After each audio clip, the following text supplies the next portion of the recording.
it's Julia. Welcome back to my channel and thank you so much for joining me. Today it's all about the Sizzix BigShot and cutting fabric with the Sizzix BigShot. I have had mine for over 10 years and I truthfully wouldn't be without it. I'm going to be sharing some of the reasons why I initially purchased mine, where I purchased mine, and also some of my favorite dyes.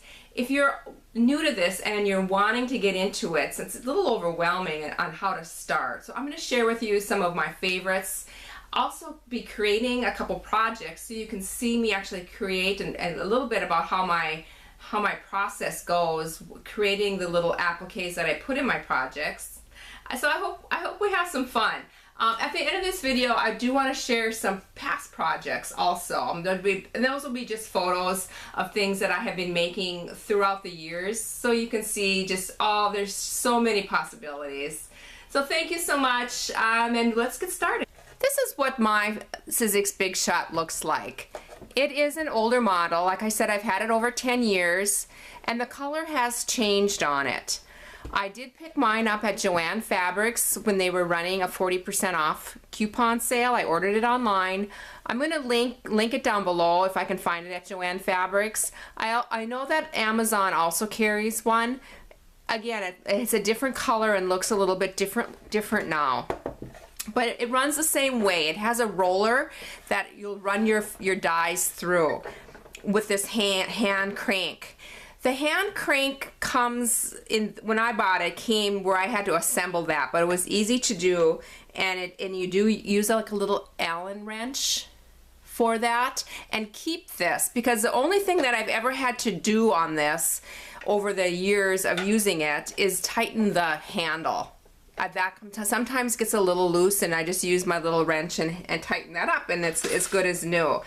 It's very dirty. I probably should have dusted it off and cleaned it up a bit for the show, but it's a workhorse. It really cuts not only fabric. Now these also cut leather and cardboard and cardstock, chipboard, just many different things. And I do run 4 layers of fabric through at the same time, and this is with the Bigz dies, and I'm going to explain that a little bit as I go along here. But it is a workhorse. Some of the dyes that I get just a lot of use out of are, number one is a flower layer. And there's several different flower layers. I really love this one. I honestly don't know if all of these are even still available, but they have so many, and you can, just make it work. But I really love using a flower layer. Sometimes I layer them, and sometimes I use just the single layers. And like I mentioned before, I will show some different examples at the end with some pictures of past projects. Another one is the circle. The layer circle would not do without this one. I use it every week. I really get a lot of use out of this one. This owl has also been one that I've used over and over again. I've had a couple purses and pillows in my Etsy store with this owl, and I just continue to remake them. Another thing that I really use a lot, and I would recommend getting, especially if you do any sort of journals or any kind of scrapbooking, is a couple tag dies. This one is the scalloped combo number 2, and I believe it might be discontinued, but they have several different tag dies out there. And again, this is the Bigz die. The Bigz die is the one you need to cut the cardboard and the leather and the layers of fabric. Another tag that I really love is the Tim Holtz Alteration, and this is the tag and Bookplate. Now notice how this one is bigger than some of these other ones. With your Sizzix BigShot, you will be getting cutting plates, and this one will work with the cutting plate that you get with your machine. These do wear out.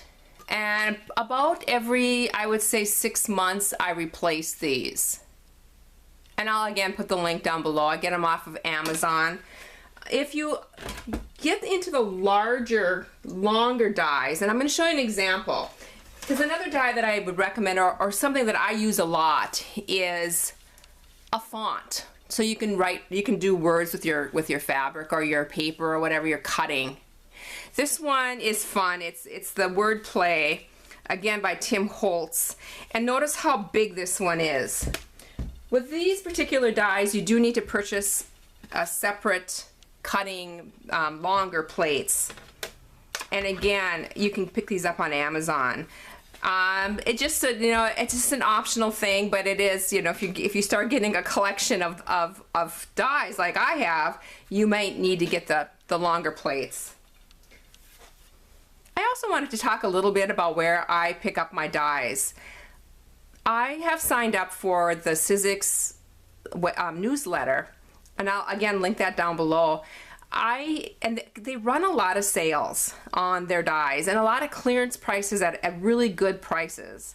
And I do at least twice a year, we'll just go through, and like Black Friday, like right after Thanksgiving, they have a really good sale.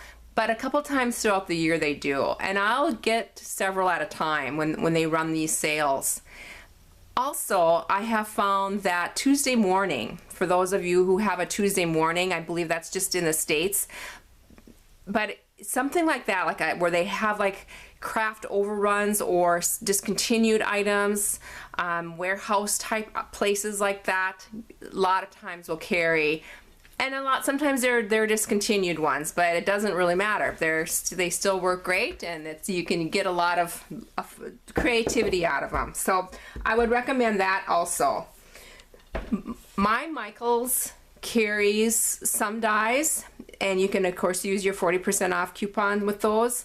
I have never seen the BigShot at Michaels, but I may be wrong. Maybe I just haven't seen it, or maybe just my Michaels doesn't have it, but that's another option. And we're on to making a couple of the projects. This one is a small pouch, zippered pouch. And I'm going to be using several different dies for this design. I'm starting with the tree and heart design.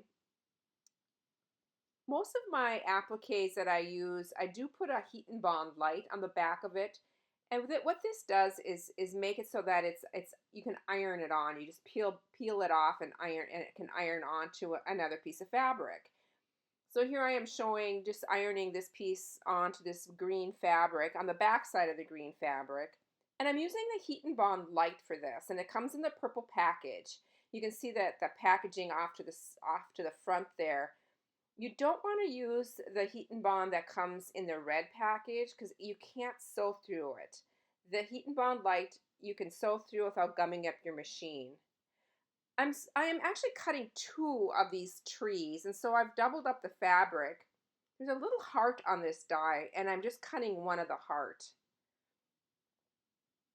Now you're going to notice that this didn't cut very well, and I'm going to be using my scissor to trim it out. On the next applique that I cut, I remedied that by putting a shim in it, and I'll show you that. Just kind of cutting around these and getting these cut out. Onto the letters. So this is a font. I am laying the fabric so that the pretty side or the fabric is facing the die. Otherwise, your letters are going to be backwards. I've done this enough to know, and I've done it the wrong way enough to know that you want the pretty side of your fabric facing down or on the die. And notice I put a piece of cardstock or paper over the top of that, and that's going to give it enough of a shim so that these cut really smoothly. I'm on to a very thin die, so even the thinlets you can cut fabric with. Just cutting this little bird out of this piece of black fabric that I have put the heat and bond on the back. I'm making my sandwich, and then I'm using a multi-purpose platform with a shim to cut this out. Now the thin dies like this, you do need that multi-purpose platform. I did find a link to Amazon that one of them does carry the multi-purpose platform right in it, and I'm going to link that down below. so you can see. I don't know if all of them come with that or not, but this particular one did. So anyway, I've got all the little appliques ironed on to this little pouch, except for I'm going to make corners out of it, and I'm using my circle die to cut a corner or a circle for some corners on my little pouch. I'm going to link that video up above and show you how I put those corners in my little pouches. Now I'm on to the next design, which is going to be a pillow. And this is my leaf design, and it has a couple different sizes. Actually, I think 4 different sizes of leaves. And I'm cutting 2 different sizes, 3 each. I want to just see which leaf I like the best when I lay my design out. So there's 2 different sized leaves that I'm working with here. Onto my circle die again, and this fabric does not have the heat and bond on the back because I'm going to be layering this, and I want it to be texture. I want it to be free and not ironed onto the fabric. Here you can see I've got the layers of these little, they look like yo-yo flowers is kind of what I call them, but they're the 4 different size circles, and just putting a pin in place there. Picture of the finished zippered pouch and a picture of the finished pillow. So you can see all the different things that you can do with this. Now I'm on to different projects that I have done. Here's my owl. I love this bike. And again, the flower design on the bike, right by the bike wheel, is a single layer of my flower design. And here's this flower again, the layered flower as a pin. Here's another one cut with the leather. Love putting them on hats. This adds like a little detail on hats. And here's this flower circle on a neckline of a blouse. Absolutely love the tea time. A couple different patterns or designs with the tea time or coffee. The font, a different font with the birds, and the lake is another font. Love the pine tree and just embrace the moment. I hope you enjoyed this video. I hope it gives you some ideas on what you can use the BigShot for. Thank you so much for watching. Bye for now.